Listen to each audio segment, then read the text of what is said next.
Good morning, everyone. It's Jazz. It's the West Ham Minds channel. It's a fresh, crisp winter morning. The morning after a very, very nice result last night at White Hart Lane. It finished, as you know, Spurs 1, Spursy 1, which has been, all the hilarious jokes are back. The East End sense of humour's back. Spursy 1, the mighty West Ham United 2, and I think the fans deserved that yesterday. It's a really, really odd situation. I think following West Ham for many, many years, and what's happening this season, which we'll discuss because, I haven't done this show in a while, and it's really, really, it's thrown up some interesting points, yesterday's game, that I haven't come across discussing those points, or those points haven't come across before. It's very unique. I mean, you just watch yesterday's game, the two halves. I don't think many fans have seen a game like that. How one half is so different to the second. We'll go into it a bit more, as I say. I'll bring up 5 sort of major points that I want to kind of talk about with you guys. But it's very, very unique. I know some people have been calling about a split fan base. That always happens in clubs, over signings, over managers, over form, that kind of thing. That's nothing new. But what we'll discuss, as you'll know, the 5 things I talk about, is some things I can't explain. A channel, especially at my gob, I can't explain what I'm seeing, how it's happening, and I don't know if some of you are thinking like that. Before I go into it, I'm not being negative. I am over the moon about yesterday's result, and we'll go into the league table, obviously, the form, and how do we think, why it's happening like this? Is there any explanation? And going forward, where do we go? I'm very, very happy. Beating Spurs is always nice. I was on one of I think it's their biggest channel a couple of days ago with Chris. Very, very nice chap. Good discussion with their fans. Put my point across, and he was like, Jazz, you're coming across really depressed. I thought you're going to come in here and be mouthy, and I said, I can't. I'm just being honest. I said, the season, the quality of the football's been up and down, and I predicted 2-2. I said you'll probably dictate most of the play, which they did, and I said we'll come away with something, but you'll probably be thinking, how do we come away with it? Because we'll kind of rely on set pieces and things like that, which we didn't. But they're probably still scratching their heads thinking, how did we not get anything from that game? But it's just been that kind of thing this season and in previous seasons with David Moyes, which we'll go into. But before going to very, very happy. It sets up the weekend for me, for you. We've been miserable at times, especially me, so it's time to enjoy a nice long weekend. It was my son's birthday yesterday, so he's at university at the moment in London, so I think he enjoyed a few drinks with his Spursy friends, or Spursy people he knows. I don't know if they're actually his friends. And we'll celebrate. I got a nice party tomorrow for one of my friends' son's 18th tomorrow, so the whole weekend is set up nicely, and I thought I'd get this show out early this morning before I get into my main work. So let's get on with it. 5 takeaways from the Spursy 2-1 win with Jazz. I've got 5 points. I'm just trying to think, which one shall I tackle first? Let's go for my favourite, David Moyes. Let me just have a bit of tea. Oh, nothing like a bit of tea in the mornings, is it really? Don't really drink a lot of hot drinks. I'm into my smoothies and juices and water and not rum in the mornings before anyone says anything. Not really a coffee person. Again, going off tangent, I used to know this person at work, lovely Italian fella. He couldn't function until he used to have 4 or 5 fags in the morning and around 2-3 espressos and a couple of more coffees. It's just get the engine warmed up before the end. It's funny how different things work for different people, isn't it? But anyway, I'm bloody going off tangent again. David Moyes. Let's discuss David Moyes' key takeaway from the match, starting with David Moyes. What I've understood now, if I didn't already, is what you see is what you get with David Moyes. He's not going to change. He's not going to change anything. That first half was again one of the worst in terms of attacking intent, entertainment intent, the right way of playing football, which you know what I mean by that. There was nothing there. absolutely nothing up front, as you know. I keep banging on about the same drum, but I do have to mention it. There's a fair point there. Like I said on the Spurs channel, you will find that you will not know who's up front really. Sometimes Bowen might find himself in the box on the rare occasions we do attack. Sometimes Kudos might find himself coming in late. Sometimes Souček might look to be the one. We don't know because we don't have a striker, right? But having said that, which we'll go into a bit more with Bowen actually, I don't want to say it in this point, but stick with David Moyes. He's not going to change anything. We won. But if you look back, that first half was probably worse than Crystal Palace the game before. Really, really bad. Felt sorry for the away fans, and you're just watching it like in shock. You know, I was at home just watching in shock, thinking, what the hell are we trying to do? We couldn't get near them. I jotted down things on my notes like we're being taught, like Spurs are teaching West Ham a footballing lesson. It's a total mismatch of quality and the way you should be playing and the way we're playing. I want to play the way they're playing. I was just looking at them thinking, this is everything I want us to be. Quick one-touch football, possession football, really, really good, slick passing it, and they did everything right. And yeah, they got that goal from a I think it was a corner, wasn't it, or cross? So set piece, Romero scored coming back from suspension, and again, Agard, not really that impressed with him, to be honest. And yeah, Agard was the closest person sandwiched next to Romero. The other guy was Alvarez, but more often than not, like I mentioned, we can see the goal, we can see the chance. You look at the replays, either Agard is not picking anyone up when he should be, or he's the one next to the goal scorer. So again, not very impressive. Fabianski had a really good game, coming in very, very late. That was one, perhaps, like the commentator said, he couldn't do much about. But back to Moyes is, yeah, first half, even the second half, which we'll come back to in a minute. Look at the overall game.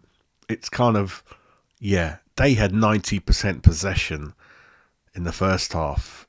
Second half, I don't know, but that is even with David Moyes' standards, that's huge. And how, like the Brighton game, how he's come away with winning those games away at Brighton, away at Spurs, with hardly having the ball. It's mind-boggling. I've never come across it before, certainly not on a regular basis. I don't understand it.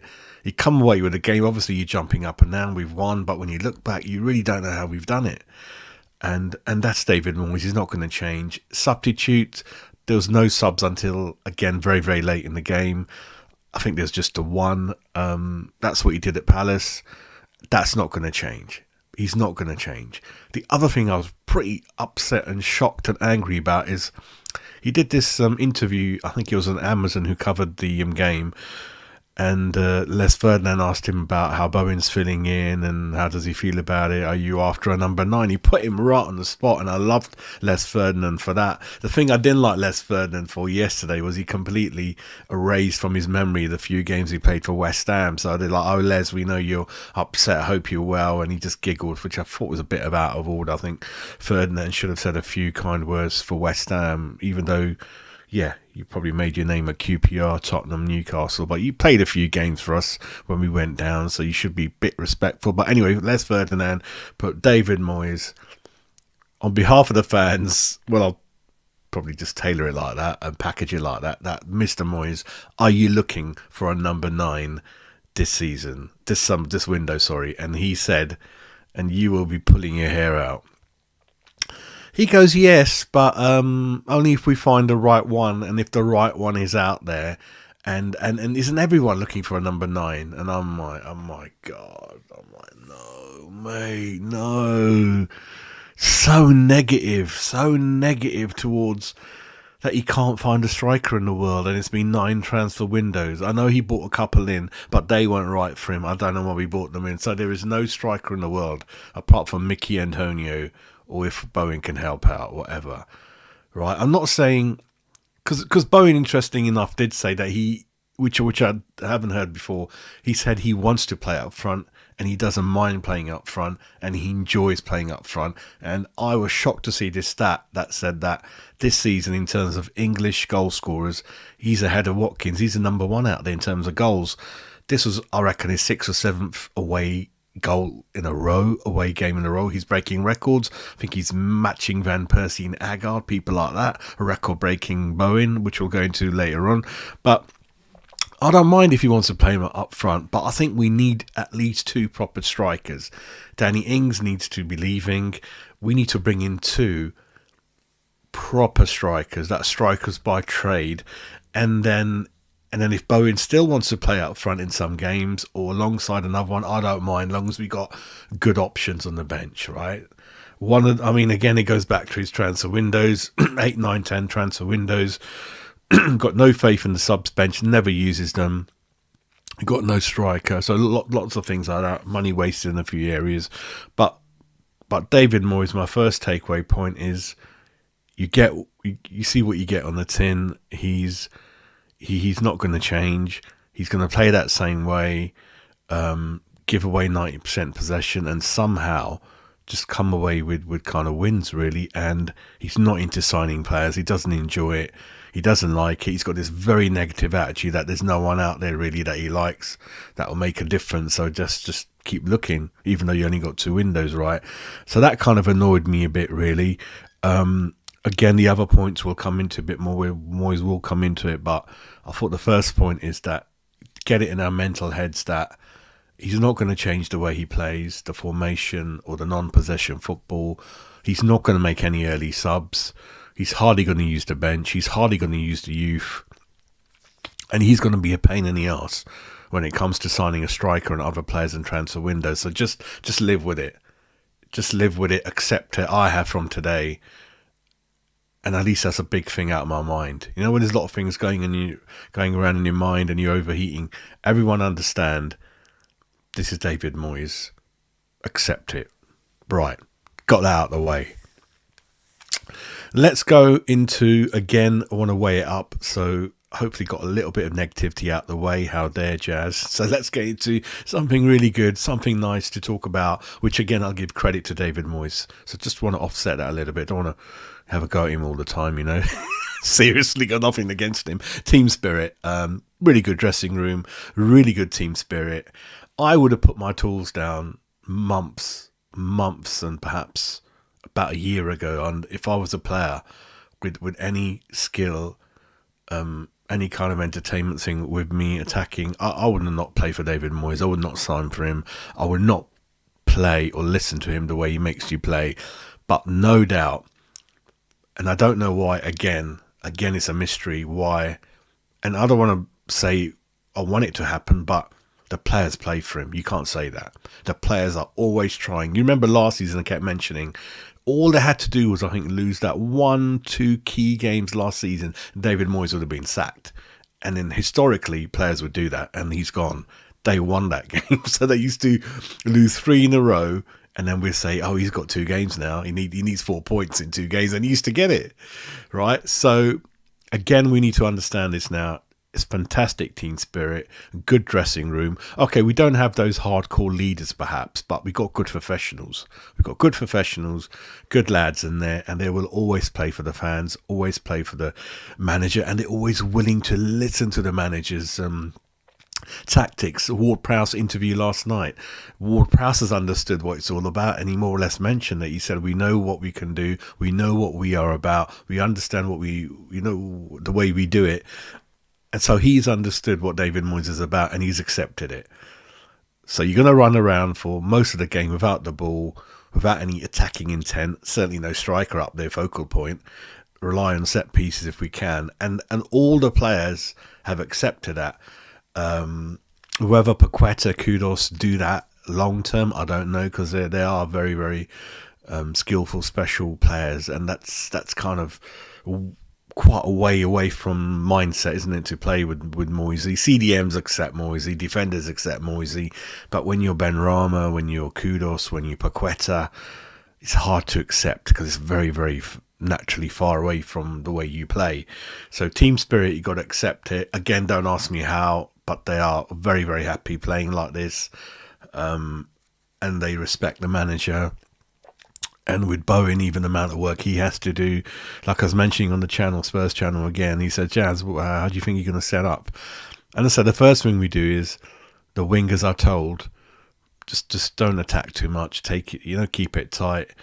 Help the fullbacks. And if you're an attacking winger or a striker or a midfielder, and you're told game after game that the first thing I want you to do is just run around, defend, stay back, don't attack, don't take any risks. It's taking that natural attacking instinct out of you. It's curbing your nature or to attack, which we want to watch in the crowd, isn't it? But they're happy with that. Having said that, is that a reason why no real striker can settle at West Ham? Because he's looking for that Bowen Antonio types that are happy to just run all day? I don't know. Certainly there are players out there that are happy to do that. But just putting it out there, really. So team spirit for me, one of the key takeaways that it's very, very good, and it's a very, very good thing to have, really. Let's move on to the next bit. Again, it might sound a bit negative, but I don't know if you've noticed, but a lot of fans are beginning to think like me. Let me have some tea anyway while I'm at it. How are we managing to get results with 10%, 15% possession, not many shots on goal, even though Spurs didn't in yesterday's example, but certainly in the Brighton game it was very, very different in terms of chances. Goalkeeper doing miraculously in that game. How are we managing to... I mean, we're still 9th in the league, but we're 5 points clear of Chelsea in 10th. And a few points behind a struggling Man United, a couple of points behind Spurs and Newcastle, who we thought were wonderful, running away with it, but we're basically with them, right? Which is really, really odd. I've never seen a season like this. So we're 5 clear of Chelsea in 10th. I mean, they're in 10th, we're 9th. A few points away from 7th, which I think, top of my head, should give you European football next season, which is our initial and first target. And what do we think about this? Is it a really, really poor league? I mean, everyone's always managed to beat everyone since we followed our English domestic leagues. We know that. But, I mean, Man United are historically really, really poor. Chelsea historically are really, really poor. When you look back yesterday, Spurs and some of the players they used to have in their team, certainly up front, it wasn't quite there, was it, when you saw it? Managers obviously trying to do a lot of good things. Might sneeze in a minute. Bloody all started kicking off this morning, innit? Hang on 1 minute. Oh, there we go. Bloody hell. All the fun and games of doing live shows, eh? Yeah, is it a really, really poor league? Some really, really odd things happening, isn't it? We're first half, second half, never seen nothing like it. 90% possession, and we're winning more often than not. And the players are listening to instructions like that, so not to attack, don't have the ball, and they're happy with that. It's just weird. And I just want to put it out there, and you again interact with me in the chat. Yeah, is this a very odd league, very poor league? The bottom 3, bottom 4, we kind of know already. They're way behind, aren't they? City are just very average in my mind, and that's why I'm pretty concerned. I think Arsenal have got a really good chance. I mean, we can't keep saying, oh yeah, they had 10 points last season, they ran away. This is a much better team with Rice in there. And 2, the back 4, City wouldn't get into any other top team. Ake and the other fullback, they're not very good. It's a very, very odd league, very, very open league. You get on a little run, and then you could find yourself somewhere with a nosebleed up there. So again, a key takeaway is that you look at the table, and then we're moaning, groaning. We're bloody doing all right, aren't we? We're up there with all the top boys, aren't we? Somehow. But having said that, I think it wasn't my key takeaway, but we do need to understand, and sometimes we don't, is how good some of our players are. We got half the players are really, really good. They will walk into any other team. Again, the Spurs guy saying which players are going to our team, and we don't realise, but yeah, teams are looking at, obviously they love Bowen, very envious that we got Bowen. We're going to talk to him in a minute, but yeah, he would go into most teams. Paqueta, 50-50 for me yesterday, got a yellow card, lost the ball a lot of the time, had a couple of really good chances, including Kudos when he dinked it, that little cross, and he made a hash of the header. Really poor shot on goal before that, so he's always kind of, don't know what to make of him. Again, going back to, we really need a Maddison type number 10 to play behind a striker with Kudos Bowen on either side. And then Ward-Prowse, Alvarez and Paqueta can fight for that 2 CDMs, and I'm fine. I don't want to think of Paqueta as our number 10. He's kind of not bad, but he shouldn't be our proper number 10. He should be a CDM alongside Alvarez, who's uniquely talented, right, for the modern game. Before Ian Bishop, Moncur, those types, there's loads of Paqueta types back in those days. And now you don't. Now people like to sit two boring CDMs together, which I don't agree with. So I think we need to look for that and kind of. But yeah, Paqueta is certainly one interesting player that a lot of teams are looking at, including Pep. Kudos is obviously hopefully going to be a star in the future. You can see the guy who's talented, did really well yesterday in a lot of parts of the game. And Ward-Prowse, he's getting on a bit, but he showed yesterday he's a very interesting, very important player to have, very useful in the ways that we know about, including set pieces. So I think we need to, start.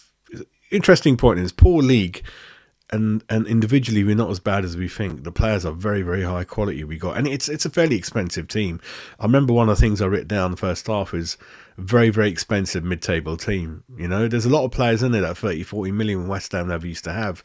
You know, people like Kudus, Paqueta, Bowen, they'll cost a fortune for anyone else to buy, you know. And even though Agard and Zuma are getting on a bit, are not performing as well, they cost a lot of money, around the 30 million mark. They did as well. Cornet's about 17-20 million. You got one or two other players like Danny Ings, 18. So it's a very expensive, reasonably expensive assembled squad for West Ham standards. So we mustn't really forget that. But I thought I'd put the poor league out there. I thought it's quite interesting. And next point is, I had to come to it, Bowen. I mean, again, being honest, I didn't think he was going to sign that contract when he did. Modern game is just about going off as soon as you can. It's nice to see that it's an intelligent, from a good family, you can tell, a level-headed boy who got sort of very small children, and part of Danny Dyer's family, and you can have a laugh at Danny Dyer and stuff like that, but even Danny comes across as local lad, really nice guy, done well for himself, which is always difficult coming from that part of London. Just want to be honest again, you know, it's difficult out there, and I think it's a really nice story. He's settled, he's bonded with the fans, and again, Tottenham were mentioning to me that they're very envious of him and they wanted to sign him, or were looking at him, which I wasn't aware of. I knew Newcastle were linked with him. I think when Steve Bruce was their manager, when we signed him, when kind of Moyes first came. But Bowen, that goal he scored, I mean, I did again mention on various outlets that, especially last season, that his finishing needed improving, you know. No doubting his ability, no doubting the engine he's got, which Moyes loves. He can run for you up and down all day. He's a commando, SAS. He could pass that Marine Commandos test tomorrow. I know he would. He's that fit. He's that willing to run for the team, for the cause. But it's just the finishing, I felt, let him down on a few occasions. And this season he's polished up on that. You can tell he works hard on his game. Really nice interview yesterday. He came across as really, when Rice was there, he's kind of in his shell a bit, I felt. But now he's coming out of his shell, and he looked very confident in the interview, very assured of himself, and he's part of the England squad set up more often than not, which is going to be good for his development. Signed a good long-term contract, so he can put all of that issues to the back burner. Hopefully the project that he's been sold that we will follow with, so the fans will have some good news in the coming windows. Bowen is a very important player for us and one of the top shining stars in the league, and no one else really coming in with a firm tapping him up or offering is our gain and their loss, and long may that continue, really. But that finish for that first goal, let me tell you, that was executed unbelievably well, because it came, if you look at the replays, it ricochets, it's a deflection. He doesn't know where the ball is. He spins around, he doesn't know where the ball is. Then he suddenly realises, and he's got a few seconds to kind of think about what he wants to do. And don't want to be negative. If that was Antonio, forget it, mate. He would have slipped over, or that ball would have ended outside the ground. You look at that finish, that is one hell of a finish, because he had to do it out of the blue, very quickly, put all the power in there, which is, he's got great power, you know, and great finish. reasonable good goalkeeper Tottenham have got, and that's kind of forming part of his game. Is he going to be a person that David Moyes by accident has turned into another Arnie, another Antonio, that Antonio the player, not Antonio the player we've seen last 2 years, that Antonio 3-4 years ago? I don't mind that. As long as we do have, more often than not, another focal point, a big striker that can hold it up. And I think you get even better, you get even more out of Bowen then. Bowen and Kudus on the wings, interchanging. Great number 10 in the middle, dictating play, setting things up. Even Paqueta doing a mini number 10 role behind him. Alvarez next to him. I think that'll be superb. Right, what I don't want David Moyes doing is getting lazy, which I'm really worried about after yesterday's comments saying, do I really need a striker? Bowen's doing well. I don't think there's anyone out there that I like that can do it. I don't want to go down that route. And I don't certainly want us wasting any money anymore on reasonably good strikers that come in with, and we haven't thought about how they're gonna play in the team to their strengths or not, and things like that. But Bowen, I have to mention, man of the match for me. Don't forget, he's coming back from an injury. He only come back into the Palace game after a good couple of games off, and it's on the top goal scorers already in the league. And yeah, just got to mention him. He's a great asset to us. Very, very lucky to have him.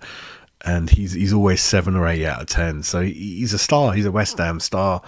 And long may that carry on, really. The last one is, again, what is the fans' point of view this morning? Because I think it's still confused.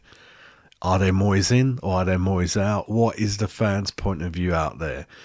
Again, it's just throwing up all these questions every single weekend. Again, what can simplify it is that what you saw yesterday in terms of especially first half entertainment, and we won in the second half, I get that, but it's that kind of football.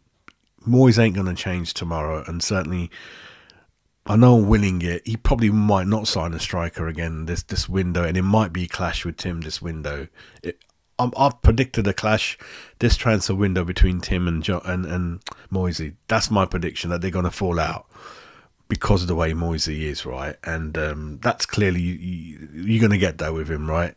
He's got jobs lined up with UEFA and 1 or 2 other things. But what is your point of view this morning? I mean, let me know. Are you Moyes in or are you Moyes out?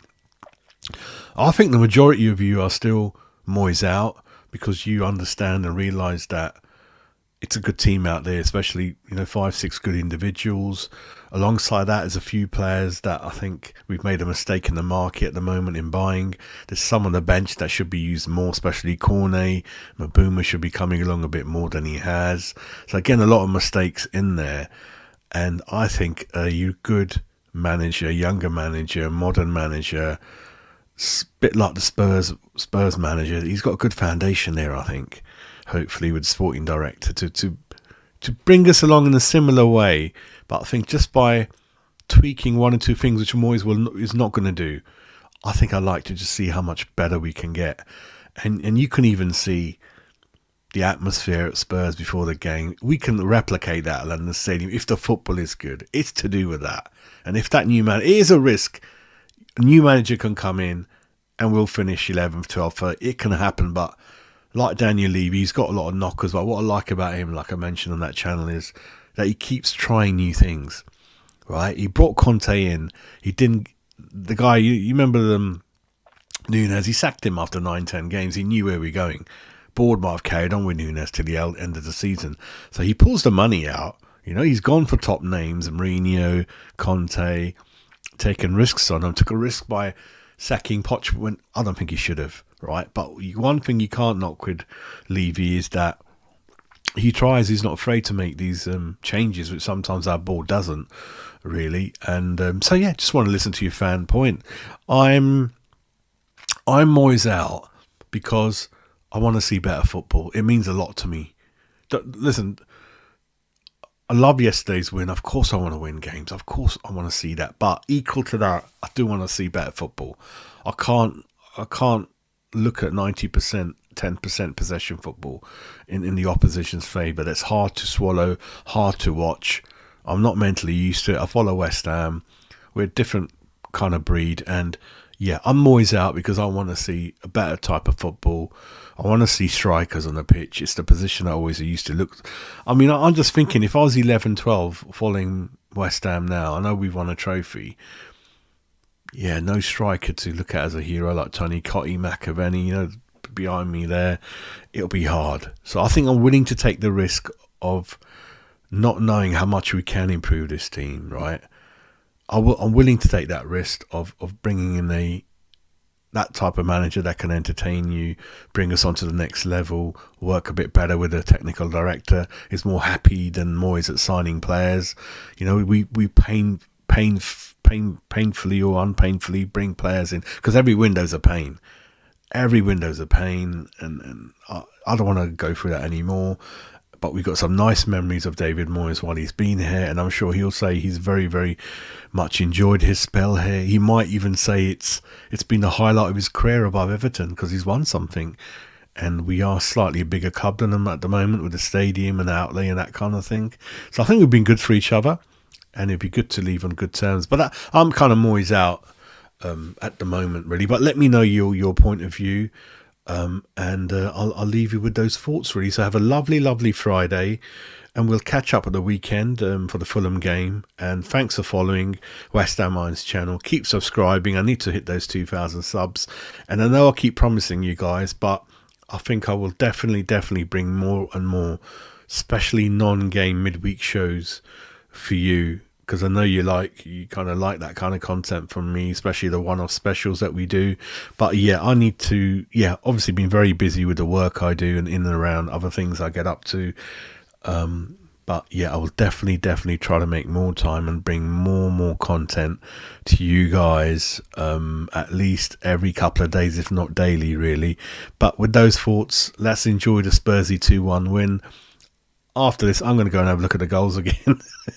and that's it, really. So, yeah, enjoying my tea. God bless you all. Come on, you Irons. What a lovely, lovely victory today. Take care. Bye.